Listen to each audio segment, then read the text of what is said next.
Гаража во аеродром е продадена за неверојатни 30.000 евра. За половина година становите во Охрид поскапеле за 27%. Вели во општина Центар највисоката цена за продажба на стан во првото полугодие од годината е 2857 евра по квадрат, речиси 3000 евра. А при што за 105 метри квадратни се платени 300.000 евра. Според регистарот за цени и закупнини за првата половина од годината што ги сподели денеска агенцијата за катастар, најскапо продадениот деловен простор во тој период е во Центар, исто така 3131 квадратен метар по цена од 6,8 милиони евра. Што правиме со ценава на недвижностите, кој што екстремно расте од еден аспект, оние кои што поседуваат веќе имот, расте цената на тој имот кој што го поседуваат, од друга страна, особено младите брачни парови се соочуваат со еден многу голем проблем за тоа понатаму да оформат семејство, да си купат место за живење. Како би требало ова државата да го реши и што мислите дека е главниот проблем, зашто ова ни се случува? Моето мислење е дека цените нема да запрат, ќе идат уште нагоре. Можеби овие максималните што се движат околу 3000 споро ќе идат нагоре,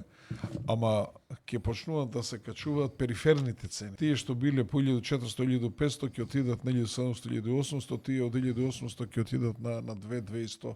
Така да многу тешко ќе може да се наоѓа стан под 1800-2000 евра квадрат. Мислам дека работната сила доста поскапува, мајсторите драстично поскапуваат и да сила, бидејќи се помалку ќе имаме работна сила, таа се повеќе ќе го оптеретува квадратот. Така да што треба државата да направи, можда ќе треба да интервенира максимумот да го ограничи.